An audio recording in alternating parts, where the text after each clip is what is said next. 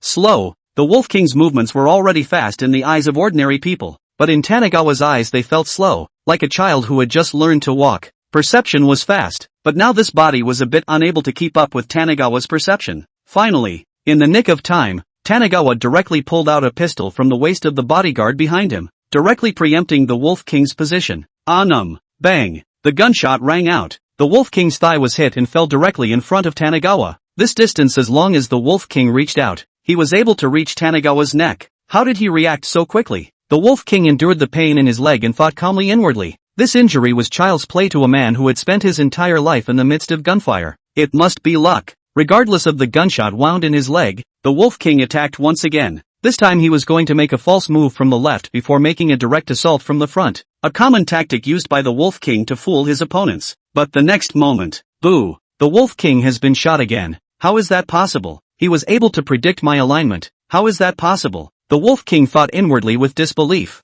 Then came boom boom boom boom boom boom boom boom boom boom boom boom boom. Time and time again, Tanagawa predicted the Wolf King's position, leaving the Wolf King defenseless. You? Who the hell are you? The Wolf King had never encountered such a terrifying opponent. Even the king of snipers in the mercenary world couldn't make this kind of prediction in close quarters. The Dragon Kingdom really is a crouching tiger and hidden dragon. I shouldn't have been so arrogant. The Wolf King repented for his carelessness. Who am I? I'm her fiancé, don't you know? Tanagawa slapped the Wolf King in the face, then ordered his men to go up and beat up the group. Stop, Tanagawa, what are you doing? This is my house. Do you want to make a scene? Tian Jia's mood was like riding a roller coaster. She had thought that the Wolf King was a god of war, but she didn't expect that she would be put down by a few shots from this dude. Tanagawa, bitch, you still have the nerve to say, you put a cuckold on my old man has not yet found you to settle the score. Gu Chuan went forward and snapped 2 slaps, hitting Tian Jia shrinking in the sofa, not daring to say anything. She kind of didn't recognize Tanagawa today. Usually she would listen to whatever Tanagawa said. How come she changed this time? Changed a little bit. Stop, don't hit her. It was my fault this time. I admit it. Let me go. I'm Wolf King Xiaojiang, and this time this incident will be treated as if it never happened. Xiaojiang opened his mouth. His expression was arrogant. What the energy of the words Wolf King Xiaojiang represented, 80% of the people in the world knew. Xiaojiang believed that as long as he gave his name, the other party would definitely put things to rest because no one could withstand the wrath of the World Mercenary Organization. Hearing his words, the bodyguards behind Tanagawa tensed for a moment, and Tanagawa stepped forward and kicked one of them. Look at you guys, do you know where this place is? This is the Dragon Kingdom, the safest country in the world. Here it's dragon, you lie down. It's wolf, your metal. The tenet of our Dragon Kingdom is that everyone is equal, don't you know? Tanagawa went forward and slapped again. Not to mention, the Wolf King face is really elastic. Hit on it hand does not hurt at all. Everyone is equal and you still hit me. Anger bubbled up in Xiaojiang's eyes. It's that all men are equal. But didn't you say you were the Wolf King? You're not a human. Here, doggy, be good and bark a couple times. Tanagawa looked at Xiaojiang indifferently, and the gun was already pressed against Xiaojiang's head. Xiaojiang's heart panicked. What kind of look was this? Even the Wolf King, who had been on the battlefield, had never seen it before. Those eyes were indifferent, as if they didn't take human life seriously at all. And ghostly Xiaojiang opened his mouth. Woof woof woof woof woof woof woof woof woof woof woof woof woof woof. Tanagawa revealed a hint of a smile and patted Xiaojiang's head. What a good dog. When Tanagawa was still thinking about how to play with this Wolf King in front of him, he suddenly felt a wave of fear within his heart. and an infrared ray suddenly appeared on Tanagawa's head. Tanagawa laid down and turned around, and fired 2 bang-bang shots directly at the glass window on the opposite floor. Taking advantage of this, the Wolf King yelled and ran straight for the window, smashing the glass with a bang and jumping out. Boy, this is the 13th floor. Tanagawa brought his bodyguards up to look curiously, only to see that Xiao Jiang had narrowly landed on an air conditioning outside unit and bounced down. On his way out, he also left behind the words, "You wait for the Wolf King's wrath." As a result, as soon as Tanagawa flashed his gun, the Wolf King disappeared. "You guys go yell at me to catch the hooligans," Tanagawa instructed his bodyguard, glancing up at the windowsill across the street. Across the street, on one of the floors, a man in casual clothes was lying on the floor, too scared in his heart to breathe out loud. The man's pupils constricted for a moment as he touched the wound at his chest. "It's horrible. It's amazing that I can be spotted from such a distance. If it weren't for the short range of the pistol, I'd probably be drinking tea with King Hades already. I don't know what the Wolf King got himself into, messing with such a character." As soon as he came back, Tanagawa's 3 bodyguards got Tanagawa's command and directly staggered out. "Caught the rascal, caught the rascal, got the rapist, got the rapist, caught the pervert." Perverts don't wear dress pants and specialize in stealing women's underwear, so watch out. In an instant, the whole neighborhood knows. The enthusiasm of the residents like fire. Holding the guy came out to look for, making Xiao Jiang hide and dare not come out. It is too embarrassing. Xiao Jiang sneakily hid by a trash can. 2 groups of people had already walked past in front of him. He wasn't afraid of these ordinary people, but he was afraid of being discovered by Tanagawa. A granny in her 80s came out with the garbage, ready to throw it away. And the granny with good eyes saw the shirtless Xiao Jiang at a glance. Looking at Xiao Jiang's toned muscles, Granny tightened her clothes and gulped. "Young man, young age when what not good, but want to be a hooligan. Granny has a low income. How about just?" Xiao Jiang's face was red with anger, but he was afraid that the old woman in front of him would yell and be discovered by Gu Chuan, so he could only stifle his anger and follow behind the granny. "Hey, that's right, young man, I won't treat you badly." Granny looked happy and pinched Xiao Jiang's butt several times. "This body, these muscles, the lad's stamina must be very good." Chapter 24, Cleaning Up Corporate Scum. Tian Jiajia, I really overestimated you. I thought you were really someone who regards chastity as her life. I didn't expect it. I didn't expect it. Then again, which man did you pick badly, but had to pick a dog? Could it be that you like heavy ones like human animals? Tanagawa had already substituted himself, which was one of the necessary self-cultivation belonging to a traveler. "What's it to you what I do? You get out." Tian Jiajia looked at Tanagawa with indignation. He was the one who made her lose face today. Tanagawa pulls out his cell phone, opens the lock screen and hands it to Tian Jiajia, who is puzzled. "Call security and tell them you've been ed by the Baodo lady." Tanagawa loaded the pistol with bullets. Tanagawa did not use the system to give himself a boost in strength at the first time. He already had a bit of love for the pistol that he couldn't even touch in his previous life. It's kind of fun to just use the power of this world to defeat the people of this world. "I'm not fighting. I'm volunteering." Tian Jiajia stubbornly looked at Tanagawa. How humiliating it would be to call the police by then. Tanagawa looked at the top of his head. How it felt like the colors were getting brighter. "Are you determined to go against me? Must you disgrace my Tanagawa family?" Tanagawa wanted to do something so that he could save his face. "I didn't. I just volunteered. Xiao Jiang is innocent. How could you do this to him?" Tian Jiajia, instead of being remorseful, even blamed Gu Chuan. "Since that's the case, then those projects of your Tian family should not be done. And all the projects related to my Gu family. Your Tian family will never want to get their hands on them. Tanagawa, you can't do this. This is between the two of us. How can you gamble with the family business?" Tian Jiajia finally panicked a little when she heard Gu Chuan's words. The Tian family has been able to make a fortune all these years because of the support of the Gu family. If the Gu family doesn't care about the Tian family anymore, the Tian family will have to get out of Huarong City in less than 3 months. The Valley family is mine. I can do whatever I want. I can allow you, the Tian family, to suck my Valley family's blood, but I can also take it back at any time. Tanagawa threw down a sentence and left, leaving Tian Jiajia alone, naked and worried there. "You have successfully struck the son of Qi in the face, rewarding you with 100 heavenly fate points. You have succeeded in making the son of Qi lose face, rewarding you with 200 heavenly fate points." The system's voice came one after the other, and Tanagawa was already sitting in the car back at the villa.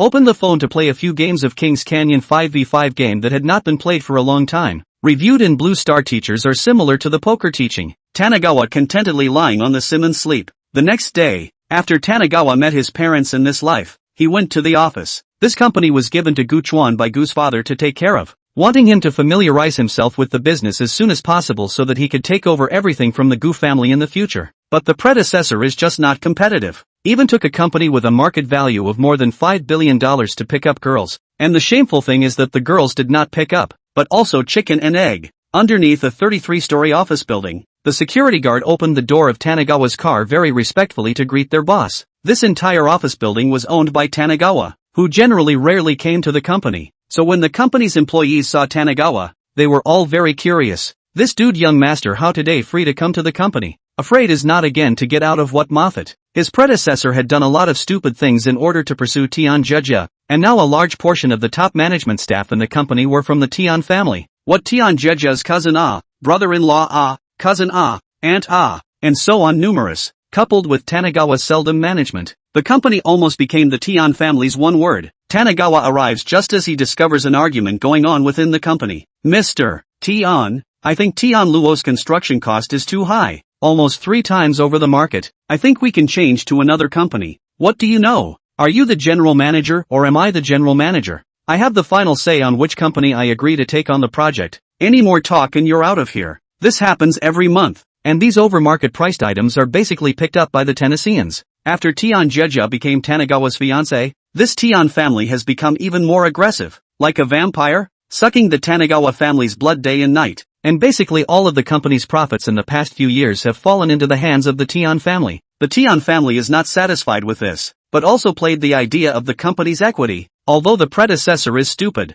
but not stupid to that point, equity in this regard, he is still firmly in the hand. Tanagawa pushed his way in and saw a rather attractive woman who was applying makeup while casually signing contracts without looking. Bring me the contract and I'll take a look at it. Tanagawa took the contract in the employee's hand and tore it all up with a direct rip 3 seconds later. Where is this higher than the market 3 times the price? This is clearly high market maximum price of 3 times the price. What is the maximum price? That is 100% can talk down the price. Tanagawa's action directly made everyone freeze. What was wrong with the boss today? The one who was putting on makeup was Tian Jejia's cousin Tian Yu. Even when Tanagawa came in she was indifferent. Only after Tanagawa tore up the contract did she stand up like a shrew. Tanagawa, what are you doing? That's a contract I'm signing today. You go and print out a new copy for me. Or you're on your own. Tian Yu loudly questioned Tanagawa. She was used to Tanagawa pleasing herself in front of her. What am I doing? What kind of general manager are you? Have you ever thought about the company? I announce that starting today Tian Yu will no longer hold the position of general manager of this company. Tanagawa announced to everyone. Tanagawa, what are you doing? Are you crazy? Tian Yu looked at Tanagawa in disbelief. What's wrong with this guy today? Did he take the wrong medicine and he doesn't want him to say more good words in front of Tian Jejia, so that Tian Jejia can spend more time with him? Didn't you hear what I said? From now on today, you are no longer the general manager of my company. You're fired. Tanagawa's words finally brought Tian Yu back to his senses. This guy even wanted to fire himself. Wasn't he afraid that Tian Jejia would never ignore him again? Tanagawa's behavior towards Tian Jejia is well known. Just like a licking dog, Tian Jejia will satisfy whatever she wants. Tian Yu hurriedly made a call to Tian Jejia. She heard Tian Jejia stammering and knew that this was going to play out. Tian Yu left in disgrace, and everyone in the Tian family was fired under Tanagawa's thunderous actions. As for staff vacancies, they didn't even exist. The Tian family of those people are some winebags. In addition to sleep at work to chat and play cards outside of what do not know. Is that they left the company also run as usual? What's going on, boss? What a relief. I've been looking at these people for a long time. You do not know it. I tell you, do not tell others. Last time I saw the boss's fiancé in the bar, that Tian Jejia went away with a man. Oh, in the corner of the company, 2 gossipy girls were discussing something with an excited look on their faces. Chapter 25, Engagement Party? Over here, Tian Yu was leading a few people from the Gu family to angrily approach Tian Jejia's house. At this time, Tian Jejia's family of 3 was eating, and Tian Yu and the others loudly questioned Tian Jejia as soon as they came up. What the hell are you up to, Tian Jejia? So how did Tanagawa fire us all? What's going on here? Give me an explanation. Tian Jejia bowed her head and did not say anything. Tian Jejia's parents listened to Tian Yu and the others and realized that something had happened. And before Tian Jejia's parents could ask what was going on, Tian Jejia's father, Tian Zhengyang's cell phone was ringing one after the other. Hey, Mr. Zhang. What? You said not to cooperate with us? The engineering team are going. Hey, Mr. Wang, what did you say? You said that loan can't come down. Hey, Mr. Liu, what did you say? Problems with the quality of our products? Don't want our products. In a few minutes, Tian Jingyan's hands were filled with phone calls one after another, almost all of which were notices to stop cooperation and ask for money to be paid back as soon as possible. Tian Jingyang instantly shriveled down. The Tian family can come to this point in Huarong City foothold but do not know how much effort how can make a mess into this now. Tian Jia, what the hell is going on? Give me a statement. Tian Jingyang loudly questioned Tian Jia. He knew that this current situation must be a problem on Tanagawa's side. Tian Yu is also anxious questioned. All said let you do not pretend all day high hanging Guchuan. Appropriate to give him a little sweet. You are good this directly to hang him. Looking at the Tian family members in front of her, Tian Jia suddenly felt a bit strange. None of them used to be like this. How could they all become so scary? Where did all those amiable family members go? Under the questioning of the crowd, Tian Jia stammered out what happened last night. Tian Jingyang was furious when he heard this and directly slapped Tian Jia's face. Shameless, a stranger can give it to a stranger. Why don't you give Guchuan a little bit of sweetness? Tian Yu also said mockingly. Can't see it. Normally I thought how high and low and conservative Sister Jia is, but it turns out that she's also a wannabe. After Tian Jia came back to her senses, she retorted with a loud cry. What's wrong with me? It's not like I like Guchuan. It's Guchuan who has to pester me. It's you guys who have to force me to marry him. Tian Jingyang ignored Tian Jia's crying, but analyzed from Tian Jia's words. There's still a chance. There's still a chance. Jia, since Tanagawa asked you to call the police, it means he still has thoughts about you. In a month's time it will be your engagement banquet. When that time comes, you should apologize to Tanagawa, and leave him alone for a few days first. Don't mess with him again. Tian Jia wanted to continue resisting, but after seeing the looks of her parents and many relatives, she could only nod in resignation. Tian Jia and Tanagawa although already engaged, but the engagement party has not been done. To Tian Zhengyang's understanding of Tanagawa, by the time as long as Tian Jia soft, and Tanagawa apologized for this matter will be so past. On the other hand, Xiao Jiang returned to his own territory after escaping. At this time, Xiao Jiang is lying on the bed to recuperate. Remembering last night's events is a burst of unwillingness. He wants to take revenge on Guchuan,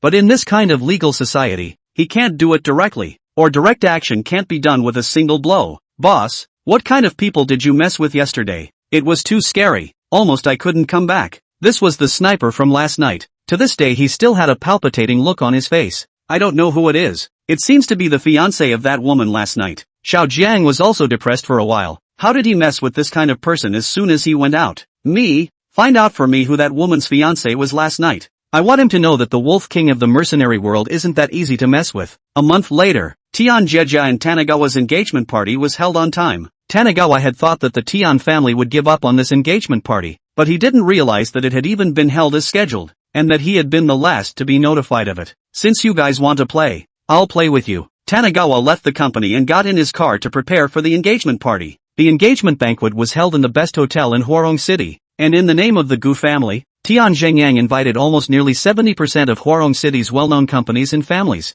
Ha, the in-laws are here. Quick. Inside please. Tian Jingyang entertained Tanagawa's parents with a smile on his face. In-laws, didn't Tanagawa come with you? Tian Jingyang asked in confusion. That bastard kid. Who knows what he's doing when he's idle all day? Gu's father casually replied back to Tian Jingyang and then stopped paying attention to him. It could be seen that he wasn't very satisfied with Tian Jingyang either. Tian Jingyang smiled and didn't care at all. He only needed to take down Guchuan. In the future, the Gu family will still have a place for him. Tian Jingyang calculator played a ding-dong, seeing that the guests have all arrived, but Tanagawa is late. Tian Jingyang is waiting more and more anxious, and has been urging Tian Jia to call. The phone is connected. Tanagawa said immediately arrived, which makes Tian Jia Tanagawa's senses immediately a lot better. This Tanagawa still has a lot of redeeming qualities. Well, how did not find it before? When Tanagawa arrives at the hotel, Tian Jingyang immediately brings Tian Jia up and tells Tian Jia to apologize to Tanagawa. But Tian Jia faced Tanagawa with her head tilted and didn't make a sound at all.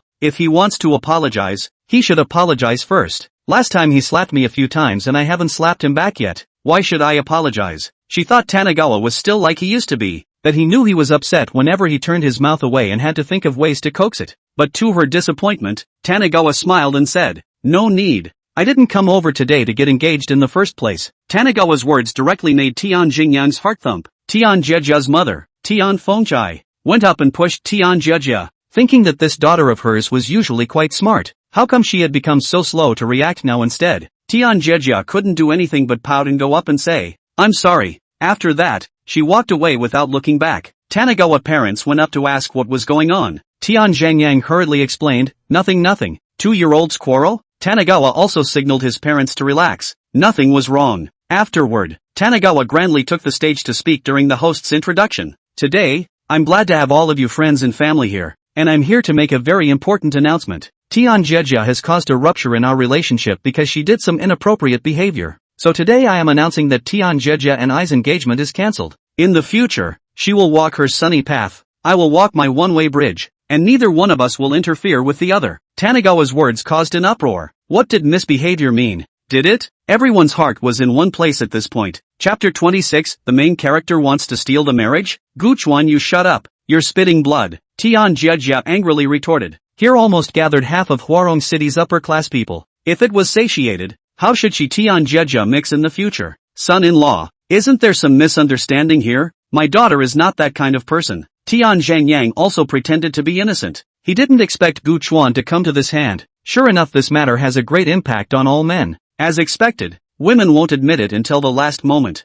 Tanagawa directly ordered his men to play the video from that day. All of a sudden, everyone turned into a crowd of eaters. Who is that woman? Is it Tian Jejia? These legs are really big. Bah, these boobs are really long. Bah, this. There's no denying that Tian Jejia still has a great body. Hey, look at that guy's body. It's so strong. No wonder Tian Jejia likes this kind of man. Alas, Tanagawa is so miserable. Being cuckolded is no big deal. It's a shame that he couldn't even touch a single hair before. What do you know? That's being A and playing the cards at the same time. Tian Jejia was so ashamed that she went straight up and smashed the machine. Tanagawa, what are you doing? Do you have to put people to death? Tian Jejia had already hated Tanagawa. Didn't he ever consider other people's feelings? I thought you said bloodshed? I'm providing evidence here, Tanagawa said suspiciously. Is this matter really considered so important? Tian Jejia gritted her teeth in hatred. If her gaze could kill, Tanagawa would have died 800 times already. This you ask your father. If you were not born to you and your mom, what would your father do?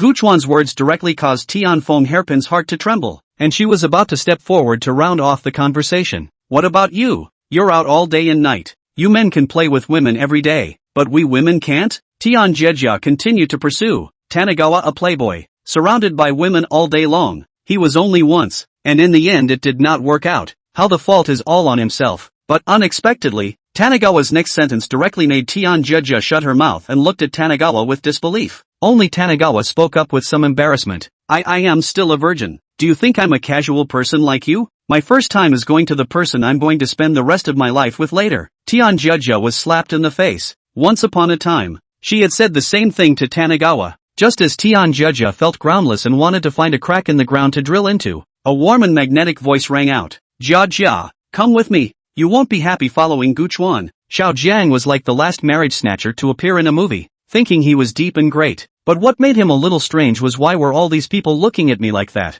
Having learned that today is the engagement party for Tian Jejia and Tanagawa, Xiao Jiang has a plan. He intends to snatch Tian Jejia in full view of the public as the first step towards revenge. But what him did not expect is how he came and the crowd look at their own eyes are strange. But in the end where the strange him and a little cannot say, it's you, you're here, Tian Jejia said with surprise and joy. That one night she didn't know how she was mesmerized by this man in front of her, and ghostly followed him. They would have had a cozy night if it wasn't for Tanagawa's interruptions. The hateful Tanagawa. Yes, I'm coming. Jejia, come with me. Xiao Jiang pretended to be affectionate and said, dealing with women was something he was born with. Okay, I'll go with you right away. As she spoke, Tian Jejia ran directly to Xiao Jiang and pulled up his hand. This was all too smooth, right? Xiao Jiang was a bit incredulous. Why don't you stop me? Why isn't anyone talking? Quickly come to a person to stop me. Xiao Jiang stood puzzled. Originally he came here to hit Tanagawa's face, letting everyone know that the woman Tanagawa likes himself. How come this plot is a bit wrong now? He then realized what was going on from the gusts of chatter. Look, it's him, it's him, it's him, it's him, the man in the image just now. My goodness, it's the lover coming to the door. Ugh, sisters, how short do you think he is? Really, in the video just now? Just like that, Xiao Jiang became the object of their discussion, and in Tian Jejia's whispered explanation, he knew why. Damn it, why is this person Tanagawa so shameless? This kind of thing has the nerve to put it out for others to see. No wonder he's still a virgin. Deserves to be a virgin. Xiao Jiang felt that things had been out of his control. If he had arrived that much earlier, before the video was played, to would not have been such a thing. Xiao Jiang now a little regret the road to play hero, to a hero to save the beauty. These things to the security bureau of the people do not smell? Shut up, all of you. Whoever says one more word, I, the Wolf King, will tear his mouth apart. Xiao Jiang said in a very domineering manner. Wolf King? What Wolf King? Is it powerful? Never heard of it. Could it be that Wolf King from the World Mercenary Organization? My goodness, this Tanagawa is not to be trifled with. To have messed with the Wolf King. I remembered as soon as you said that. I'd seen a picture of the Wolf King, and it seems to resemble him quite a bit. The moment the Wolf King's name came out, it immediately caused everyone's fear. That wasn't an existence that they and others could afford to mess with. And now everyone was looking at Tian Jejia differently. The Tian family had fallen into the lap of the Wolf King, and would not take off in Huarong City in the future. Oh, those who don't know call you a Wolf King, but I know you're a Dog King. Come Dog King, give me 2 barks to hear. Give you a bone to gnaw on if you scream nicely. Tanagawa's words made Xiao Jiang recall some bad memories. His fists clenched tightly. If he couldn't see Tanagawa's depths, he would have gone up and punched Tanagawa. Before Xiao Jiang could speak on this side, a major power in Huarong City immediately stood out to speak on his behalf, which was ready to befriend the Wolf King. Shut up Tanagawa. No big deal. Hurry up and apologize to the Wolf King. Otherwise when the Wolf King starts his fire, your Tanagawa family won't be able to protect you. This was an old family power in Huarong City. This old man had always been a shrewd person. His specialty was to constantly flatter promising in those who were powerful. Obviously, today this Wolf King was a good choice. Old man, I advise you to mind your own business. Maybe you can still live a few more years. For this kind of old man, Tanagawa did not have the slightest intention of honoring the old man. These were the bad guys of the old society who had become old. The dude elements left over from the old society. All of them are potential factors affecting social stability and are tumors in society. You exasperate me. How did the Gu family teach such a thing as you? The old man was trembling with anger. He was in a high position. When had anyone dared to talk about him like that? Chapter 27, There's no time for regrets. Gu Chuan, although your Gu family is powerful, the Wolf King really isn't something you can mess with. Listen to my advice. Apologize to the Wolf King. The Wolf King won't bother with you in general when he sees that you are young and ignorant. Another person came out ready to be a peacemaker. I give him an apology? You go ask that Dog King. Even if I give him an apology, would he dare to accept it? Tanagawa's still so rigid attitude caused everyone to rise a hint of doubt. Was this person really the Wolf King? Being so sarcastic by a dude didn't even have much of a reaction. Originally, Mr. and Mrs. Tian Zhengyang were still quite happy that their daughter had hitched a ride on a bigger thigh, and all of the Tian family's problems could be solved by then. But now this situation made him wonder if this was the Wolf King they were talking about. If he was wrong, he would really not be able to save the Gu family, and the loss would outweigh the gain. I can be sure that's the Wolf King. I've seen Wolf King videos in the World Underground forums. My god, this Gu Chuan is also too fierce. He even dared to confront the Wolf King head-on, and it looks like the Wolf King can't do anything about Gu Chuan. I declare that from now on, Tanagawa is my idol, and whoever speaks ill of Tanagawa in Huarong City, I'll be in a hurry with him. Some of the young people had long been talking, confirming Xiao Zhan's identity and admiring Tanagawa fiercely again. Xiao Jiang has some dilemmas. He really wants to put down the password himself. Let the sniper waiting not far away directly killed Gu Chuan. But this time he went back to Longwei is a more important thing. Cannot be delayed in Gu Chuan here. Tell that pig of a teammate of yours to put the guy away, or you'll be waiting to collect your corpse. Tanagawa glanced in a direction outside the hall window. Xiao Jiang was surprised. That was exactly where his teammate sniper stayed. How did this Tanagawa know? Xiao Jiang waved his hand with a gloomy face. A high building opposite the hotel. The sniper millet suddenly relaxed and gasped. When the sniper rifle was aimed at Tanagawa, he appeared to have a premonition that he would immediately die here if he shot. Let's go. Xiao Jiang gritted his teeth and pulled Tian Jejia away. A farce ended just like that. Everyone could see that Tanagawa was not simple. How could someone who could make the world-renowned king of mercenaries suffer be simple? The few people who had previously stood up for Xiao Jiang also had their faces tightened. They had offended someone. They had really lifted a stone and smashed their own feet. These people hastened to get closer to Gu Chuan's parents. Tanagawa's parents were in a daze until now. When had their son become so fierce? But then there was a burst of pride. After the farce at the party, Tanagawa watched the system at home. Tanagawa saw that he had changed the course of the plot 3 times already. The first time was that one night. The second time was the bloodsuckers in the company. And the third time was this engagement party. In the original timeline, Tanagawa was directly half-crippled by Xiao Jiang after he angrily kicked in the door that night. But even so, he continued to ingratiate himself with Tian Jejia afterward, thinking that Tian Jejia had been tricked by Xiao Jiang. Tian Jejia also saw on the one hand hanging Tanagawa, on the other hand, secretly followed Xiao Jiang private meeting. The people of the Tian family is united with Xiao Jiang. Tanagawa's company directly empty. More in the engagement banquet. In front of everyone's face snatched Tian Jia. Snipers a shot burst Guchuan's head. Valley Father in order to take revenge. But also by Xiao Jiang with a trick directly cheated all the assets of the Valley Father. The last Valley Father and Mother of the Valley both in prison. A family of 3 is very miserable. In the original timeline, Tanagawa saw Taniga make an interesting remark. The sentence was something like, Guchuan, if you really love me, then you have to make me happy. And I'm only happy with Xiao Jiang. The implication is that you have to work hard to make money and spend it to support Xiao Jiang and me. And then you will be happy when I am happy. This kind of words at that time Guchuan even believed. Constantly provide money to Xiao Jiang and Tian Jia. Let them travel to the mountains. Until the moment of death to know that the woman's mouth cheating ghosts. In this way, Xiao Jiang officially lived in the Tian family and became Tian Zhengyang's nominal son-in-law. Tian Zhengyang had Xiao Zhang's financial help and ended up revitalizing the company he had in his hands. But no one in Huarong City dared to help Tian Zhengyang too much because Guchuan had really made them a little bit impervious to him now. Tian Zhengyang hands of the company was revitalized. But the Tian family can manage a few. Let them idle. Eat and drink can be. But let them manage the company is simply the same as when they went to school. Listen to the teacher's lecture on the head want to sleep. Not only that, but the Tian family, by virtue of their position and connections, had squeezed out several people of real talent, allowing the straw men in their own hands to rise to the top. Tian Zhengyang although very angry, but there is nothing to do. Now he is finally aware of the opening of the company to make money is not easy. In the past that which is to make money but Tanagawa is giving them money By now Tian Zhengyang more and more remembered Tanagawa's good, not to mention respect for their own family, but also has been supporting their own under the enterprise, which is like this current Wolf King, who doesn't know what to do all day long. Either getting bored with her daughter every day or not looking at the Tian family with a straight face. Mr. and Mrs. Tian Zhengyang also dared to be angry. This is a ruthless person, not the kind of lickspittle that Tanagawa is at SB's beck and call. As for Xiao Jiang, as a mercenary, he was still quite fresh in the day or two when he first arrived at the Tian family, helping out with all sorts of things, but he got tired of it after a few days. Who was he? He was the Wolf King of the mercenary world. How could he do this kind of ordinary people's business every day? Subsequently, Xiao Zhang's nature is exposed. All day to stay in nightclubs and other places to stay out at night. Tian Jia asked a question and was directly shrugged off. Xiao Zhang's wolf-like character is not something that ordinary women can subdue. Tian Jia's original visions of the future are dashed. And what makes Tian Jia even more furious is that this Xiao Jiang even got together with Tian Yu. If it wasn't for Tian Yu taking the initiative to tell her, she would have been kept in the dark. And now she finally remembers how good Tanagawa used to be. When his stomach hurts, Tanagawa will be the first to come over with medicine to shush him. And when he's in a bad mood, Tanagawa will be an outlet.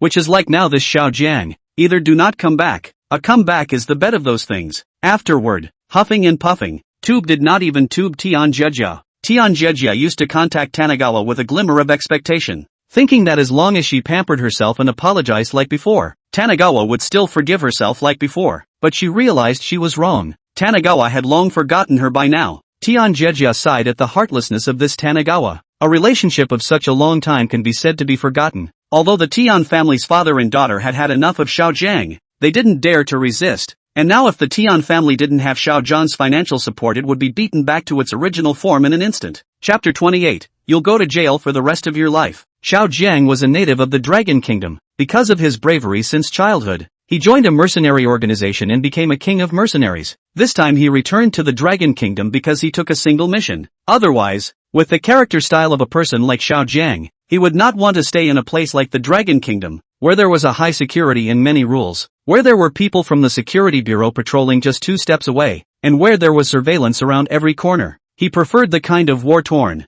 uninhibited country where whoever had the biggest fist was in charge. The process of taking the mission was just like the plot inside a dogma novel. Xiao Jiang happened to save a large and 2 small siblings during a combat mission, and based on the needs of the protagonist, it must be the older sister and the younger brother. The sister must have been born with a sunken fish and wild goose, and the younger brother must have been a child who didn't know any better. And after that, it must have been a few people on the same road, and Xiao Jiang escorted the 2 siblings to a safe place. Then the sister placed a mission in a mercenary organization, which was to seek justice for the siblings, who had lost their family property to their uncles due to the death of their relatives. This kind of mission is generally the internal struggle between the forces. Thankless, ordinary people will not go to take, and is in the Dragon Country. Some foreign mercenaries want to complete the task is even more difficult, coefficient doubled. Seeing that no one was willing to accept this mission, her sister increased the bargaining chip again. As long as she could help her siblings take back everything in the family, then she would work for that person for the rest of her life.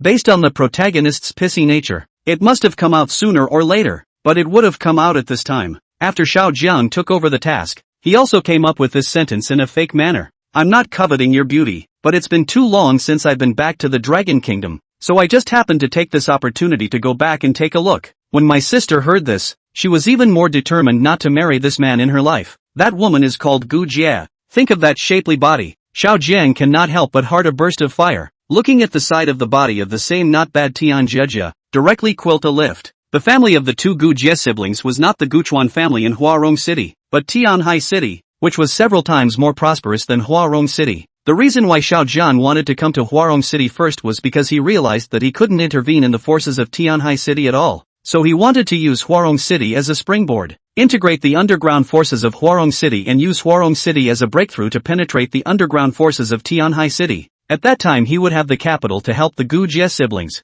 And after such a period of consolidation, Xiao Jiang had already subdued all of the large and small forces in Huarong City. On the first day after the takeover, he made a move on the Valley family. First of all, the Valley family's major entertainment venues, all of them have been smashed once. The girls in the clubs have been snatched away by other clubs, resulting in the Valley family's losses for the past few days. Gu's father was anxious, but there was nothing he could do about such unruly punks. Tanagawa bought his parents a plane ticket and told them to go outside for a while, and when they came back after a while, this was definitely set right. Boss, our last clubhouse was also smashed. What should we do now? The head of Tanagawa's clubhouse rushed in, anxious to report. These are all linked to her performance. If it continues to be estimated that she will have to drink the northwest wind. Got it. Go down. Tanagawa waved her down, his fingers twirling the pencil quickly. Dejang, did you collect all the videos back? Dejang was one of Tanagawa's 3 bodyguards that night. The 3 bodyguards were triplets who had started following Tanagawa to protect him a few years ago. It's all retrieved, boss. I'll have Air Zhuang and San Zhuang bring it over to you. Back when the first clubhouse was smashed, Tanagawa had people install 360-degree high-definition cameras on all of his clubhouses. What people came and vandalized his clubhouse and what people beat up his employees has long been documented. This is a society of law and order, and Tanagawa is certainly ready to take up the weapons of the law to defend his rights. Make a copy of all these things to the Security Bureau, go to Tianhai City to find the best lawyers, and prosecute all the people inside, and all the employees who were beaten stay in the hospital for me, with their salaries paid as usual. Also, wasn't there an environmental protection project in the city a few days ago? Throw $30 million into it for me. Under a series of arrangements made by Tanagawa, the top management of Huarong City attracted great attention to this matter, and in a few days, 80% of the people who participated in the vandalism of Tanagawa's clubhouse were arrested. Originally, these people thought that, as usual, they were just going through the motions, squatting inside for a few days before someone bailed him out, but this time they miscalculated. The lawyers Tanagawa hired came up with all sorts of charges, and there were tired stacks of injury reports on the battered employees. Because of Tanagawa's words, the more seriously injured the higher the reward. So those who were just pushed to the ground were also hospitalized and asked to have their injuries examined. Before examining the injuries, one by one, they went to the restroom and spun around in place for 50 laps, gouged their throats a few times, and each told the doctor that they were nauseous and wanted to vomit, and that they were dizzy. Some people who are hard on themselves even beat themselves up to make their injuries worse. By the time the doctor asked about the condition, it was just there, dazed, hesitant, and it took a long time to respond, as it were. These employees are usually not good at work. As soon as they heard that there is money to be gained by lying down, each one of them sells the act. The hospital wrote a report of life-threatening conditions at any time, that he must be kept in the hospital for observation, and that the batterer must be controlled immediately. The punks were dumbfounded by the lawyer's righteous accusations that they were not only going to lose money, but also go to jail. Usually it's not this serious. After the vandalism, don't they just stay in the detention center for a few months and then get out? A group of gangsters turned their pleading eyes to their bosses, and those bosses were in a state of shock as to how the situation had gotten so serious. When the court was in session, Tanagawa even invited the parents of these punks, and these parents in charge were all furious when they saw their sons so unimpressed. There are a few serious ones, and if you can't pay the money you'll be sentenced to 10 years or so, and when you get out it'll all be over. Moreover, in the future, these people will have to be blacklisted in the credit bureau, which will have an impact on their children's employment and schooling in the future, which is simply sinful. At once, The courtroom resounded with a burst of cries after a burst of cries. They don't study well, and what are they good and tough for? Is not for the sister to look at themselves. Do you think that being a gangster is so dashing and handsome that you can go to school and show off your power so that you can pick up a few underage girls? But how is it that all of a sudden you have to bear this price? Some young people who have just dropped out of school and are in trouble with their parents hear that they are going to jail. He burst into tears and said to his parents, "Dad, Mom, I want to go to school. I want to study. I'll never be willful again. I regret it." Oh.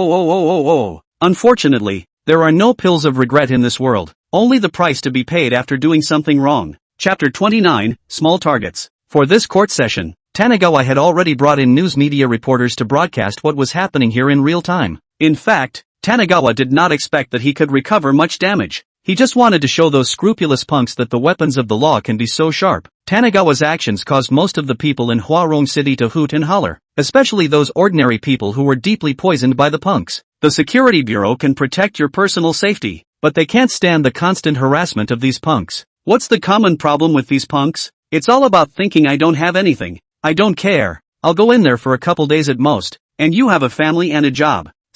But if you take the time it takes to get in, and replace it with 2 years, these people would probably weigh in. Nowadays, society is changing rapidly, not to mention 2 years. Even if you don't go out for 2 months, you feel that you are already out of touch with the society, and by then, you will not be able to differentiate yourself from the others by 1 or 2 steps. Once this happened, the days of the underground forces of the people who mixed with the black were instantly bad. The men could not be recruited, not to mention that there were many people who left. Some were taken by their parents with sticks. Others left for the future of their sons and daughters, who wanted to work well, not fight all day. In a gorgeous room of a high-end club, there were 7 people, 5 men and 2 women, sitting on a large round table, and these 7 people could be said to be the true heads of the underground forces in Hwarong City. Each of these people had a hard look on their faces, but they didn't say anything, as if they were waiting for someone. Finally, when the 5 males were waiting and almost running out of patience, the door opened, and a man with a stalwart face walked in with a dragon stride, and sat his butt directly on the main seat.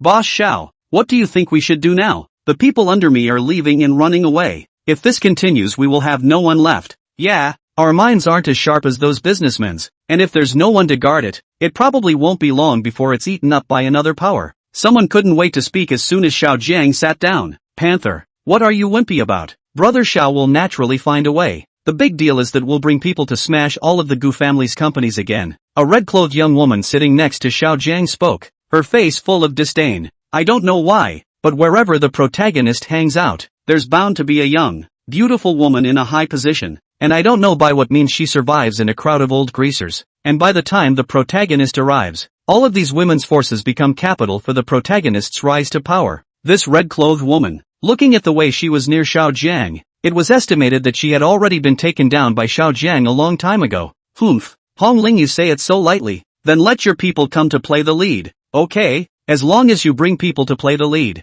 we will never say anything." The panther's words directly left Hong Ling speechless to retort. Letting her lead people on first? It wasn't like she was a little cutie, and several of her men had scattered over the past few days. It's all because of that credit blacklisting thing. If it wasn't for that, so many people wouldn't have it. None of the few people present were simple. All had their own little minds, so how could they just let someone fool them with a few words? At the beginning of the submissive Xiao Jiang is really no way. This Wolf King is a god of killing, not moving to kill. Sitting in a number of them are from the deputy to the correct. It's all because of Gu Chuan, that bastard harmed the road on the road according to the rules of the road, which has broken the rules like him, when it is really the death of 1,000 cuts. Hong Ling wrapped her arms around Xiao Jiang and said hatefully, "Alright, it all ends here. This time it's me who made a bad move. Tomorrow I'll go and meet Gu Chuan." Xiao Jiang knew that he had to stabilize people's hearts now, or else the power that had been fought down with great difficulty would be finished if people's hearts were scattered. That night, Tanagawa received a letter that asked Tanagawa to come to a small mountain building tomorrow night. Gu Chuan did not know what name Xiao Jiang was going to make. Tore the letter up and walked straight into the room, opening a dark cabinet. Once the dark cabinet was opened, inside were various styles of firearms, pistols, rifles, machine guns, submachine guns, etc., for which Tanagawa had spent a good deal of money. Taking out a Beretta pistol, Tanagawa clicked a few times and loaded it. "I'd like to see what kind of trouble you, Xiao Jiang, are going to make." Tanagawa knew that with this current body, even if he had already started exercising, it would be difficult to deal with Xiao Jiang in a short period of time if he didn't use the system. Moreover, Tanagawa currently had no intention of relying on the system. He was going to use the power system of this world to deal with the people of this world. So that would be more interesting, right? On the second day, Tanagawa took Dajiang, Erzwang, and Sunjuang to the banquet. Tanagawa looked at Xiao Jiang on the opposite side of the table. It was obvious that this period of time had been very good. Xiao Jiang's face had grown meat. Dog King, what are you looking for me to say quickly?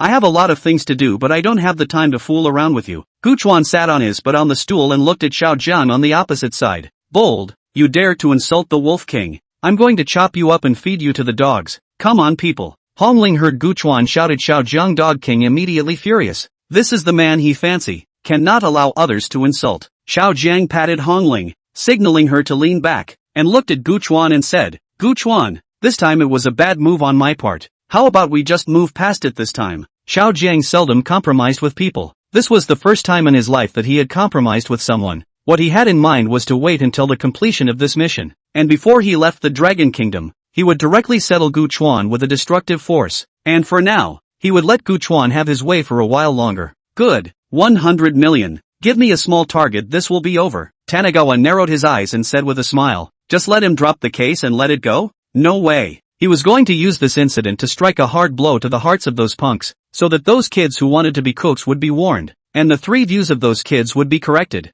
Tanagawa, it's excessive. Even if all your compensation can't use 100 million, right? 50 million? How about I give you 50 million? Although Xiao Jiang is rich, but he spends a lot of money with a big hand. Plus this period of time, the Tian family asked for a sum of money after a sum of money, only to pay no income. 100 million for the current Xiao Jiang is also hurt. Don't bargain with me. Take it or leave it. Tanagawa stood up and tried to walk away. Seeing this, Xiao Jiang still gritted his teeth and spoke. Fine. 100 million is 100 million. I promise. Ha ha ha ha. Good. The Wolf King is the Wolf King who has the courage, and I, Tanagawa, am not a small-minded person, so this matter will be over. With the amount of $100 million in the account, Tanagawa said happily that another small goal had been accomplished. At this time, Tanagawa suddenly also saw that Tian Jejia was also here, and directly greeted Tian Jejia pleasantly. Jia, your husband is cheating here. Hurry over and catch him. Tanagawa walked away with Hongling gritting her teeth, waving a hand without taking a cloud with her.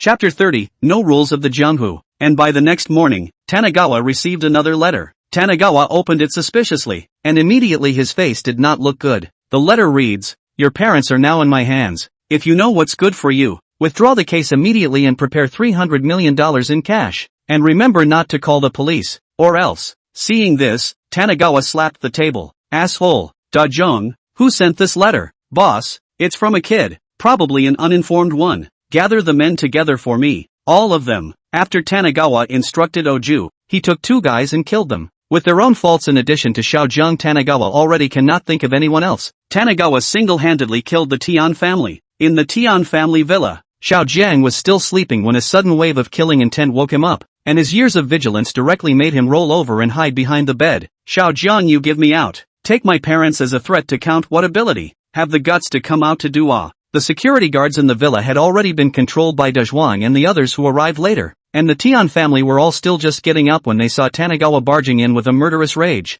There was an underlying rule in the Dragon Kingdom that no matter how viciously you fought between forces, as long as it didn't affect ordinary people, the country wouldn't care about you. There is a saying that a flowing dynasty, an iron family, some family forces within the Dragon Country have been inherited for thousands of years, so for this kind of family power disputes, the Dragon Kingdom had turned a blind eye, with only one principle, which was that no ordinary people should be harmed. If they ever cross the border, the Dragon Kingdom's army will suppress it with iron blood. Xiaojiang didn't care what he said when he saw Guchuan come in so strutting. All he could feel now was that he had been greatly insulted. In a burst of fearful eyes from Tian Jejia, Xiaojiang touched the gun in the drawer. He wanted to see if this Tanagawa really had 3 heads and 6 arms. Tanagawa, what are you doing? This is my Tian family, not your Tanagawa family. It's not a place where you can be wild at will. Tian Zhengyang came out of the bedroom in a rage. He thought who was disturbing people's dreams in the morning. If someone else had somehow barged in, Tian Zhengyang would have weighed a few points. But Tanagawa, he has long been accustomed to being bossy. But the next moment, Tian Zhengyang hadn't flaunted his arms for long before a gun was pushed against his head. When had he ever seen such a battle? He is nothing more than a thug who got his current assets and status by relying on his daughter. Tanny Chuan, there's something to talk about. There's something to talk about. Tian Zhongyan opened his mouth tremblingly. Xiao Jiang, come out. If my parents lose a single hair, I'll cut you into 1,000 pieces. Don't doubt me, I'll do what I say. Tanagawa looked upstairs at the corner of the wall. Tanagawa could feel Xiao Jiang hiding there. For the people of this world, Tanagawa's sixth sense was in a descending blow. Although he was suppressed by the system and could not use his spiritual sense, but his sixth sense was accurate, not something that the people of this world could imagine. Tanagawa felt a chill at the side of his head and instantly slid his right hand back. Bang bang bang, 3 shots in a row without looking. The 3 shots were all fired from the same location, and the bullets went successively, penetrating the glass and hitting a high building outside a villa. The sniper, Ni, lay on the ground in horror. His eyes were filled with fear. It was too scary. How could anyone do such a thing? This kind of intuition, this kind of reaction, even the king of snipers can't do it. If he hadn't worn a bulletproof helmet and body armor this time, he would have really died here, and he couldn't care less about the life and death of the Wolf King. The moment the gun sounded, Xiao Jiang saw the opportunity and directly emerged, banging 2 shots at Gu Chuan, who had long dodged, but frightened the Tian family. Tanagawa, what do you mean? It was agreed that well water does not interfere with river water. How much do you mean today? Xiao Jiang hid behind the wall and questioned loudly. Put your mother's dog fart. Xiao Jiang, you are still the Wolf King of the mercenary world. How dare you do the deed of kidnapping people's parents? I think it's just that a dog knows the rules of the Jianghu better than you do. As Tanagawa took a step up the stairs, Xiao Jiang reached out and boom, a hole was punched in his palm. Xiao Jiang is being completely overpowered by Tanagawa. Tian Jiajia, who came out of the room, looked at the scene with disbelief. How can Gu Chuan be so powerful? Xiao is the king of the wolves. His hands, that physical strength I have personally seen. Tian Jiajia couldn't close her mouth in surprise. Now she really had some regrets. If she had known that Tanagawa was such a powerful person, why would she have rejected him in the first place? Blame it only on Tanagawa himself. Why was he pretending in the first place and letting himself be misunderstood? The feminism in Tian Jiajia's heart is at work again, attributing everything bad to men. Gu Chuan, you don't want to spit blood. I Xiao Jiang come out to mix. When did I not talk about the rules of the Jianghu? Not to mention that I will not do such a thing as to take other people's parents as blackmail. Xiao Jiang stifled his explanation. This Tanagawa was not a normal person at all. With hot weapons he was no match at all. Tanagawa had come to Xiao Jiang's face and threw the letter to him. Xiao Jiang took it over and looked at it. His heart thumped. It won't be that auntie. Xiao Jiang already had a bad feeling in his heart. Then do you know who it is? Tanagawa asked, holding up his gun as he saw that Xiao Jiang didn't look like he was lying. Tanagawa wanted to finish this Xiao Jiang with one shot, but the moment the gun was pointed at Xiao Jiang, Tanagawa felt a crisis. After looking at the piercing protagonist halo on Xiao Jiang's head, Tanagawa gave up this intention. I don't know. Xiao Jiang's eyes looked straight at Tanagawa without the slightest bit of fear. Then in that case, Dezhuang, let's go and raid all the underground forces in this Huarong city. I don't believe that I won't be able to find anyone who knows about it. With Tanagawa gone, Xiao Jiang let out a decisive sigh of relief. Then he quickly picked up his cell phone and made a call, but it didn't connect. What for what? Pick up the phone. Damn. Xiao Jiang threw his cell phone on the ground as soon as he could, briefly bandaged his wounds, and hurried out the door, hoping that what he wanted would not happen. After Gu Chuan and Xiao Jiang left, it took a while for the Tian family members to slow down, each gulping in fear. Jia, this Tanagawa is such a powerful one, didn't you realize it before? Tian Zhengyang reluctantly asked Tian Jia. If Gu Chuan was his son-in-law, he, Tian Zhengyang, would be able to walk horizontally in Huarong City, unlike what he is doing now. He has to be careful when facing Xiao Jiang, for fear of causing the other party to be upset and be blitzed. Tian Jia came back to her senses, and her face was not savory. If she hadn't acted that way in the first place, she wouldn't have ended up in this situation today. Chapter 31, Compassion? It doesn't exist. Tanagawa didn't care if it was broad daylight or not. He led his men up to the Leopard's territory. Leopard was the main underground casino operator in Huarong City, and his henchmen were all famous local pricks. However, it was a bit inadequate when it came to the people Tanagawa brought over, who had invested a lot of money in the company's security department during this time. The manpower found are basically mostly veterans in origin, or people with special means and abilities. As soon as the two sides exchanged blows in Panther's territory, they were beaten back by Tanagawa's men. Although the Panther's men are all vicious, but vicious is vicious, and strength is strength. Besides, Tanagawa was outnumbered, and within a few minutes he had hit the Leopard's eyes. Panther tries to put in a few harsh words and Tanagawa raises his hand and shoots Panther in the base of the thigh. I say, you answer, or I don't know if my hand will shake on the next shot. The Leopard covered his wounds and was frightened. Almost his own brother was lost. At that time, If his brother was lost, even if he struck down more territory, no one would enjoy it. Where are my parents? Tanigawa asked. Panther was a bit confused by this, but then reacted. Tanigawa, I didn't kidnap your parents. I know you didn't do it. I just came to ask if you knew. Tanigawa's words made the leopard a little broken. Still laying such a heavy hand. The leopard felt a little aggrieved. At the same time, he hated Xiao Jiang. Why did he mess with people like Gu Chuan when he was incapable of doing so? And now he has become a scapegoat. It's possible that Hong Ling did it. She's close to Xiao Jiang. Last time I saw her trying to take revenge on you. Panther didn't dare to hide it and directly stated his guess. Tanigawa didn't bother to confirm, and after asking where Hong Ling was, he just pulled the leopard and set off. Linglong Club is a large-scale entertainment club on the surface, but in the interior is a place to hide dirt. All kinds of food, drink, whoring and gambling are countless. Speaking of, Hong Ling is also a legendary figure in the Huarong City Road. When she first came to the city, she took a group of girls to fight out a piece of her own turf under a group of bigwigs. In front of the Linglong clubhouse, Tanigawa didn't care about the large court, and directly led the people to break in. Linglong Club's fighters also reacted quickly, but they were suppressed without a moment's effort. Inside one of the offices in the clubhouse, a young girl dressed in a sexy and hot outfit barged right inside. This kind of unruly behavior, if it was in normal times, a beating would be light. But without waiting for Hong Ling to open her mouth, the young girl's words made Hong Ling's face sink. Hong, Sister Hong, it's not good. Tanigawa has brought people to the door. What should we do now? The young girl was panting, obviously also encountering this kind of scene for the first time, and was scared to death. Hong Ling's face is very unpleasant. What does this Tanigawa mean? Did he realize that I kidnapped his parents? But why is he still so arrogant? You go and inform Panther and the others to bring someone over as soon as possible. No need. I've already brought the leopard. Hong Ling's words were interrupted before she could finish them as Tanigawa kicked the door open and Da Jiang threw the still bleeding panther right in front of Hong Ling. Ouch! Gently, the panther yelled in pain. Hong Ling, where are my parents? Hand them over to me immediately. Tanigawa didn't talk nonsense and stepped straight to the point. I don't know what you're talking about. Tanigawa, I advise you to hurry up and take the people and get the hell out of here or I'll call the police. Red Ling also did not expect Tanigawa to play so. The rules of the road are not all first sent over to ask, rip and then brawl, which has this directly bring people to fight up.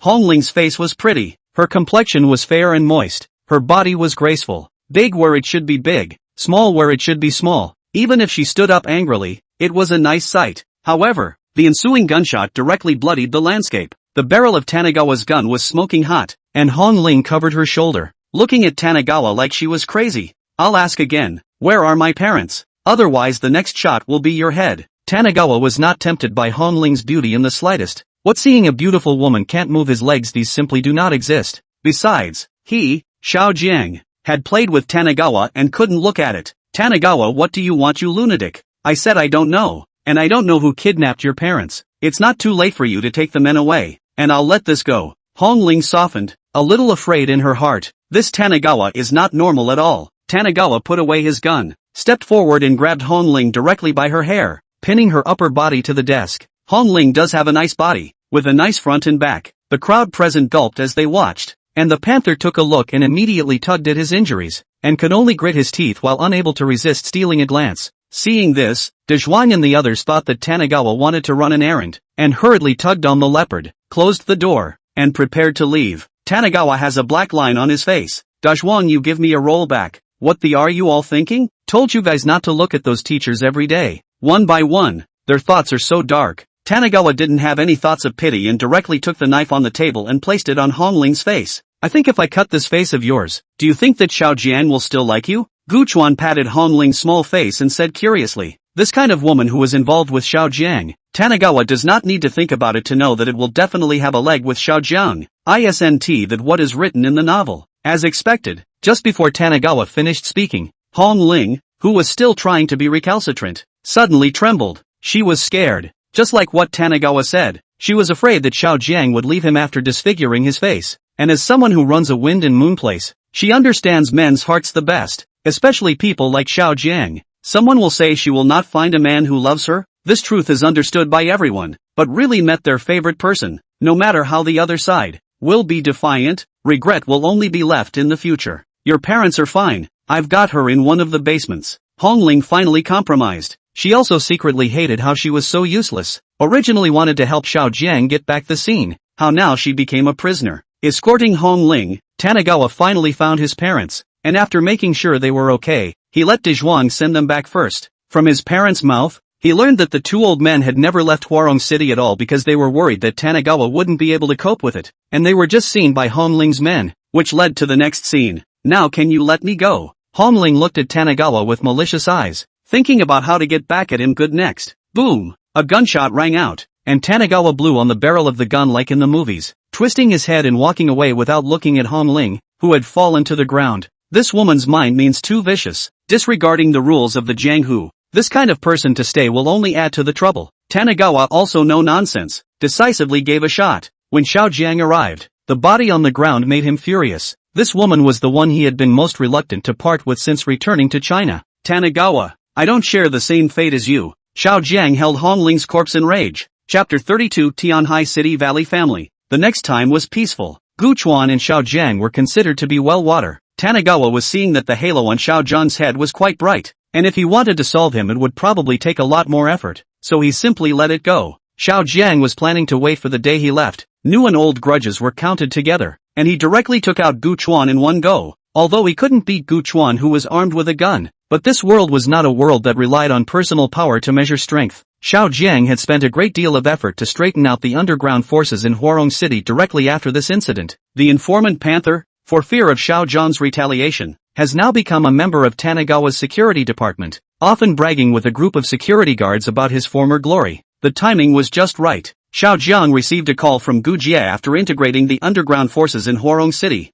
Gu Jie has returned to the Gu family and is fighting a lawsuit against a group of uncles, and the dispute over the Gu family's heirs and property is in full swing. Tianhai City is next door to Huarong City. Its area is more than 2 Huarong City combined. Economic construction and GDP output value is more. Huarong City cannot catch up. Xiao Jiang used the Red Ling Clubhouse as a breakthrough and invited a few of Tianhai City's underground forces leaders, then used the name of the reception to directly and forcefully suppress them. The few talkers were cleaned up into submission, and in this way part of Tianhai City's underground forces were also taken into Xiao Zhang's hands. Taking this opportunity, Xiao Jiang sent out a large number of Huarong City's men to join the several forces in Tianhai City, and just like that, one by one, the territories were struck down. While ordinary people were still working from 9 to 5, the person in charge of the underground power had long been changed, and even if ordinary people knew about it, they didn't care about that. It was enough for them to know that in the Dragon Kingdom their lives were secure, their incomes were stable, and they had something to look forward to in their days. As for these underground forces opened a variety of clubs. Anyway,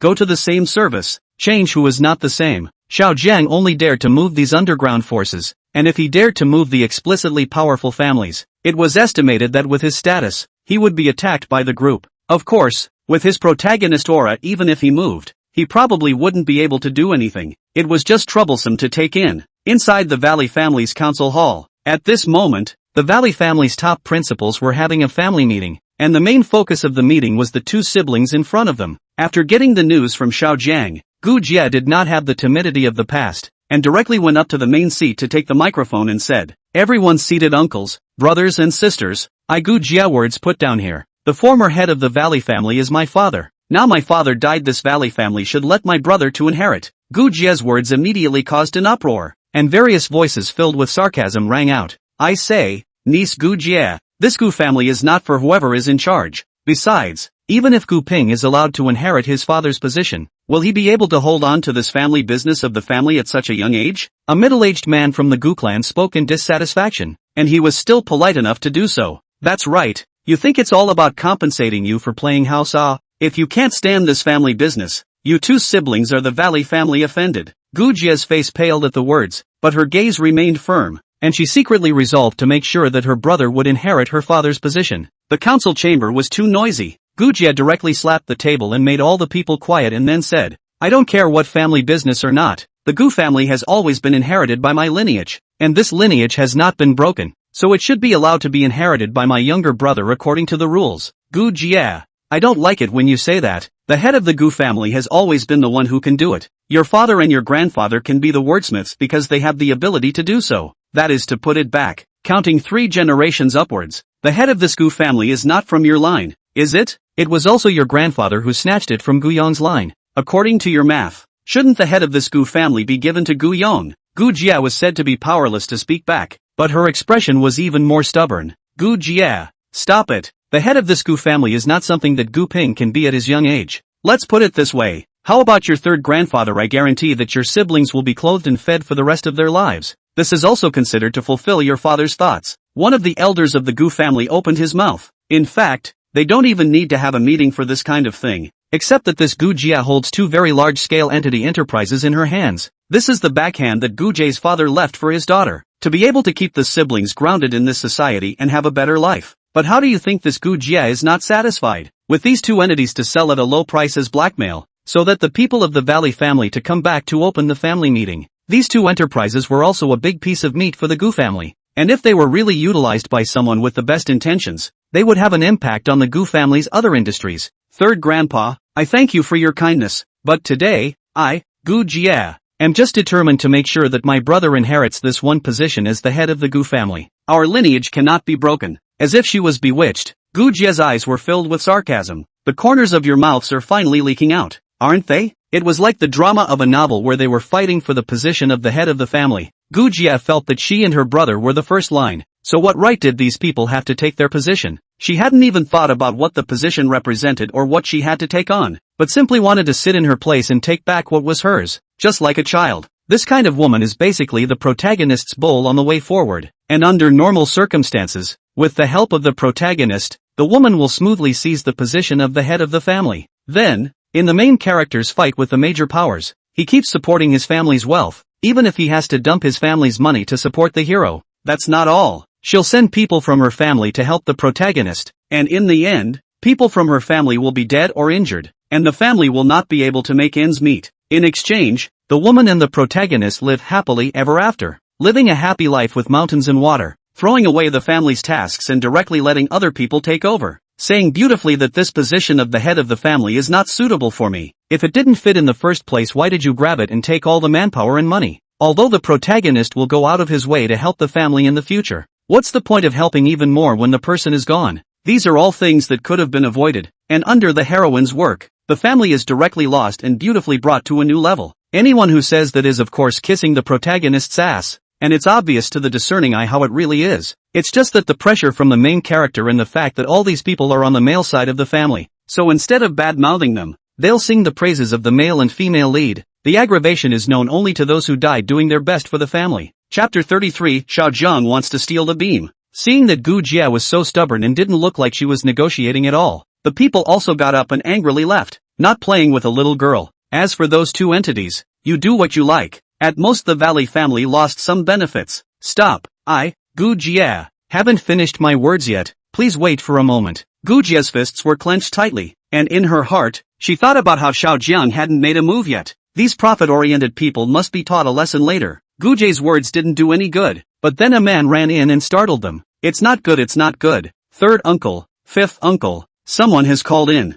A middle-aged man ran over in panic. What did you say? Who called in? The old man called third uncle asked in disbelief. In Tianhai City, although the power of the Gu family is not the largest, but that is also ranked one of the best. And then again, the Gu family has been developing peacefully for a few years, and has not offended any big shots. How could someone hit the door? It's Dong Liuzi who has assembled a group of people to fight their way in, and a few of them are particularly skilled. We can't react at all. Hearing this, Gu Jia instantly lowered her heart. It should be Xiao Jiang who brought her beloved here. Third grandpa, I told you guys to wait for a while, you just didn't listen. Gu Jia was all smiles, feeling like she had the upper hand. It's you. You're the one who screwed up. Why are you doing this? Those are your people out there. Listening to the dripping sound of gunfire, the old man's heart was filled with pain. What kind of era is this? And still send the lives of his own people for this dispute. The clan land of the Gu family was within a suburb of Tianhai City, and basically all the people living here were people with the Gu surname. Plus this belonged to a dispute between forces, and didn't affect the lives of ordinary people, so even if the people from the security bureau already knew about it, they wouldn't intervene. This was the unspoken rule of the Dragon Kingdom. This was also the reason why Xiao Jiang had to take in some forces in Huarong City. Although with his skills, he could basically smooth out the Gu family's affairs with a few teammates, but there were some rules that just had to be kept. The old man's words didn't make Gu Jia feel half ashamed, but said mockingly, "Successful king loses the enemy. Wasn't that what you said back then? Since none of you want me to take this position, I'll take it myself." Gu Jia laughed freely, without a moment's effort. Xiao Jiang brought someone into the council chamber and looked at Gu Jia, who was sitting on the main seat. Xiao Jiang directly stepped forward and wrapped his arms around him, teasing in front of the crowd. How about it? Am I great? Gu Jie wrapped her arms around Xiao Jiang's thick arm and said shyly, "It's mushy." Looking at the two people who were chirping, the old man helplessly stomped on his cane. Sins, Gu Jie girl, you've won. This position of the Gu family's head will be given to your brother. Another old man opened his mouth. No one was strong in the situation now, so he could only compromise. Just when the crowd of Valley family members thought that things were going to end, how could Xiao Jiang turn his guns around and said to all of them, who said that they were going to give the position of the Valley family's main person to Gu Ping? This Valley family's position goes to Gu Jie. Do you hear me? Xiao Jiang suddenly thought of a fun thing. If he married Gu Jie and let his son inherit the position of the head of the Gu family, then at that time the entire Gu family would be the Xiao family, so that he, Xiao Jiang, would be considered to have roots in the Dragon Kingdom. That's exactly what happened in the original episode. Xiao Jiang married Gu Jie after he helped her take the head of the family seat, had a son after the marriage, and the Gu family became the Xiao family at the end of the day. With Xiao Jiang perfectly coming up with a steal, Xiao Jiang's words directly challenged the Gu family's scales. It was fine for anyone to be the main person, but to let a woman who was going to marry be the person, this was absolutely impossible. Impossible. The Gu family has never had an example of a woman being the head of the family. The man just wanted to say a few words in righteous indignation, but he didn't expect to be directly blitzed by Xiao Jiang. This hand directly shocked the crowd, and it was still a little more important than who was in charge, or their own lives. Guja, is that what you mean? Third grandpa, I'll listen to Xiao Jiang for everything. I'll do it if he tells me to, and I won't do it if he doesn't let me. This woman was already completely trapped. There was no sanity to speak of. Sister, didn't you say that the position of the Valley family's head is mine? How did you? Gu Ping was also puzzled. His sister had obviously helped herself to fight for it. How all of a sudden she herself was going to be the one to take this position as the head of the organization? Gu Ping, this Gu family is still your Gu family. It's just that you're still young, and it would be better if your sister stepped in for some things. Xiao Jiang snubbed his brother-in-law. As for who to give the position of the head of this Gu family in the future, it is still whoever has the biggest fist. The matter of the Valley family is considered to be over, and many of the Valley family members are still unaware of the fact that the head of the Valley family has already been seated. Tianhai City also caused a not-so-small sensation, but then, all these forces sent congratulatory gifts at the first time. For them, whoever is in charge of the Gu family is the same, and this kind of infighting is also something they are happy to see. Not long after this, the Gu family's maneuvers stunned the large and small forces of Tianhai City again. On this day, the Valley family suddenly sent out a wedding invitation. The wedding invitation reads that the current head of the Valley family is getting married and invites the forces to participate. The wedding invitations one after another sent out, but Let Xiao Jiang did not expect this wedding invitations have won to the hands of the Valley River. If he knew that the Valley River is also a branch of the city of Tianhai, estimates that he will have to weigh up. However, Xiao Jiang didn't even think about this aspect. The Gu family of Huarong City only had a total of only 3 people, although it was considered not bad in Huarong City, but compared to this Gu family in Tianhai City, it really wasn't even worthy of mentioning shoes, so Xiao Jiang didn't even think about this aspect. Gu Chuan was also surprised when he got this invitation. He also didn't expect that he was related to the Gu family in Tianhai City, but then in the Valley father and mother's explanation to know, when Valley River his grandfather and the family had a conflict, so he was alone out of the world. Gu Chuan originally did not intend to go, but when he saw Xiao Jiang on the invitation,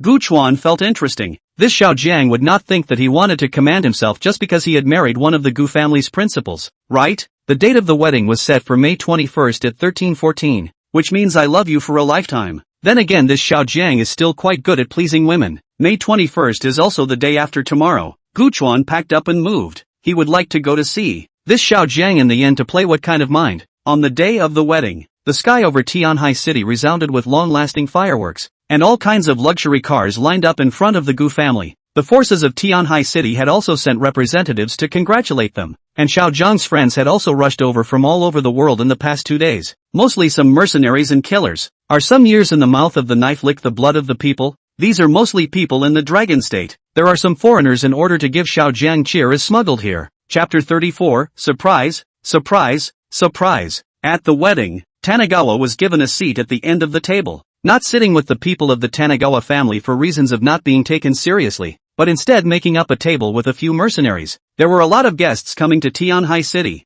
not to mention people from the political and business worlds, and there were even fewer people running to the name of the Wolf King in Xiao Zhang's mercenary world. The priest is rambling on about poverty and riches, and at the end the two parties exchange rings and kiss sweetly in front of all eyes. Pa pa pa pa. The applause was thunderous and everyone was applauding them. You know what, brother? The Wolf King is the uncrowned king of our mercenary world, and I'm really touched that he's married now. Tanigawa looked at the big man beside him was speechless. People get married, you touched a hairline. What are you talking to this kind of white boy? Big man. A character like the Wolf King is an existence that is out of his reach in his lifetime. In normal times, let alone seeing it, I have never even heard of it. That is, today, I have dipped into the light of your Gu family's identity. The other man saw Tanigawa's indifferent attitude and thought it was because Tanigawa was short-sighted and had never seen the world. How could I not know him? The king of dogs. Well, I'd let him learn a few barks in front of me if I wanted to. Would you believe it? Tanigawa took a drink from his glass and smiled at the few people at the table. A few people froze at the words, and in the next instant they started to get furious. And the big man even grabbed Tanigawa's collar with a fierce expression. Kid, do you want to die? If it weren't for the fact that it's the Wolf King's wedding now and it's not advisable to see blood, I would have disassembled you. The more the big man said, the angrier he got. The Wolf King was a godlike existence in their minds. How could he just let people insult him? The big man swung his bushy palm to teach Tanigawa a few lessons, but the next moment a cold gun barrel, like a viper, was grimly pressed against the big man's chin. The big man was dumbfounded. How could it be so fast? He didn't even react. He was pointed at a gun. What kind of person is this little white man? Sometimes, in the face of life-threatening danger, the god of the heart becomes less important. Spare my life, spare my life. It's me who has eyes and doesn't recognize MT. Tai. The big man was very sensible and begged for mercy. The few mercenaries on the side were disdainful. People just have a gun. Can they still kill 10 of us at once? Immediately, there were other people who couldn't look away and directly slapped the table to get up. The next moment, with a poof, a bloody hole appeared in the man's head, and his body immediately went limp. Leaning against the chair unable to move, the big man took a look.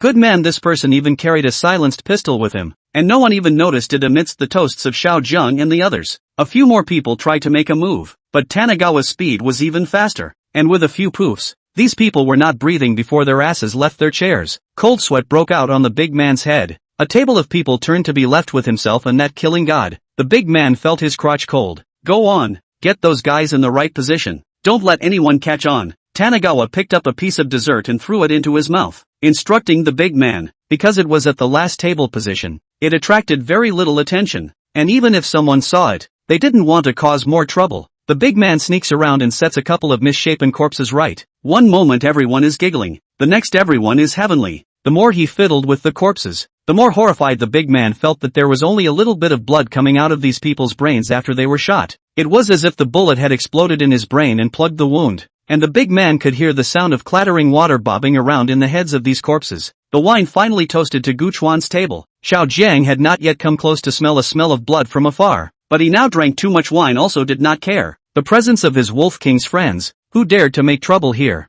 This is, the person accompanying him was just about to introduce, when Xiao Zheng directly interrupted him and said, no need to introduce this one. This is our mercenary world's Earth Dragon squad. We've worked with, before. Xiao Jiang said drunkenly. If it were usual, the big man would have died of joy when he heard Xiao Zheng's words, but now he could only put on a smile that was worse than tears. As for Tanigawa, who had his back to Xiao Jiang only felt a little familiar, but couldn't recall who it was for a moment. This one is? Xiao Jiang shook his head and spoke in confusion. This is a branch of our Tani family. The person who came to congratulate us is called Tanikawa. The man accompanying him flipped through the roster. Before he could finish, Tanigawa suddenly turned around with a smile and said to Xiao Jiang, surprise, surprise, surprise. As soon as Guchuan turned back, Xiao Zheng's original drunken appearance immediately woke up most of the time, and directly jumped to the back 3 meters away with a big step, looking at Guchuan with a bad face. Why are you here? Xiao Jiang was really shocked. Why did this Guchuan suddenly appear here? Could it be that he came to assassinate me? That's what I said. It's not the invitation you sent, but also really, the wedding is such a big thing, also do not say a word, so that I have no effort to prepare a big gift for you. Tanigawa looked at Xiao Jiang with a smile on his face. Gujia still thought that Guchuan was Xiao Zheng's good friend and also came up to prepare a toast, but she posed as if she was the head of the Gu family with a condescending attitude. Tanigawa, isn't it? You're doing a good job out there with this unit. Come back together at the Ancestor Festival later. Come back and meet the clan, so that you can take care of yourself when you go out in the future. As if she was giving alms, Gujia casually waved her glass at Tanigawa, signaling the other party to drink. but he didn't see the slightest movement from Gu Chuan, and directly became angry. Now is the critical moment when she just took over the Gu family. Her own majesty absolutely can't be trampled on. Tanagawa, what do you mean? Don't think that just because you're a friend of the Wolf King that you're a special case for the Tanagawa family. Second uncle, Tanagawa has no family head in sight, and will withhold all the monthly money from this branch of their family. Tanija commanded as if he knew everything. He assumed that Tanagawa's family enjoyed the monthly money given by the clan every month, just like the rest of the clansmen out there. The second uncle said awkwardly, family head, this branch of Tanagawa hasn't taken a single penny from the family for a long time. When Gu Jia heard this, it was as if her face had been greatly insulted, as if she, as the head of the Gu family, didn't even know about the situation of her clansmen. Then move everyone from this branch of Gu Chuan's clan out of the genealogy for me. Gu Jia acted as if she was looking for a step for her earlier ignorance. Tanagawa didn't care about what Gu Jie did, or rather he didn't put Gu Jie in his eyes at all, treating her as nothing more than a joke. Chapter 35 The Frantic Gu Jia. Xiao Jiang, how about it, isn't it a surprise? Oh yeah, I have a big gift ready to give you. Tanagawa smiled and stood up, tapping the tabletop, and all those corpses that had just been laid out by the big man went limp on the floor. Ah, dead man, murder, call the police. What's the point of calling the police? Even if we did, the security people wouldn't take it. The crowd made a mess, frightened by the scene in front of them.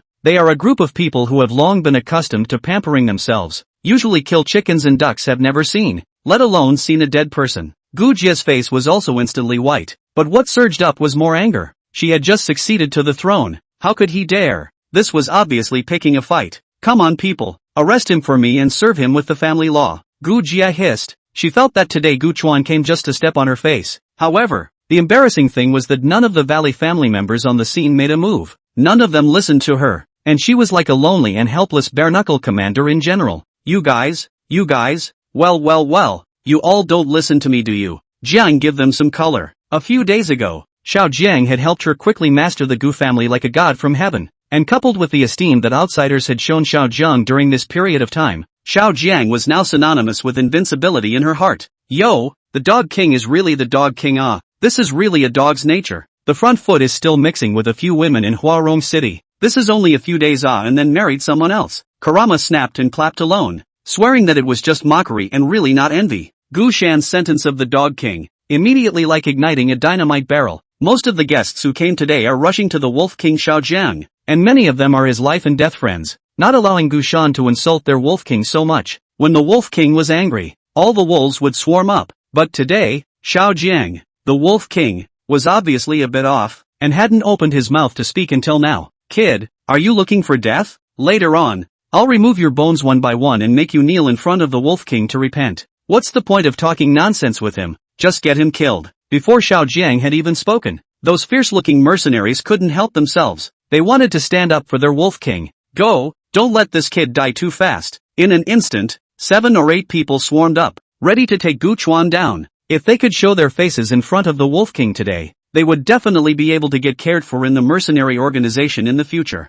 At the same time, Gu Jia's face also revealed an unimpeded smile, thinking in her heart, see, this is the Wolf King's strength, my husband's power. Don't even need to speak, there are people to help him get things done. Gu Jia is secretly pleased with herself. However, the idea was beautiful, but the reality was cruel. Although the several people's stances unfolded, each of them was an existence that could beat a dozen or so ordinary people. But the gun in Tanagawa's hand was even faster. He was seen wiping it around his waist, and the slender pistol spun back and forth a dozen times in his hand. Then bang on, 7 shots rang out in a row, and 7 people fell to the ground in response, leaving one person who still didn't know what was going on. But the arrow had to be sent, so he could only tough it out and hope that Tanagawa's gun was out of bullets. Tanagawa's gun was out of bullets, but he changed the clip very calmly, and when the opponent's fist was still 0.1 meters away from him, with a bang, the opponent's fist was deflected by the bullet that came from the bottom up, and with a reluctant look in his eyes, the man still collapsed in front of Tanagawa.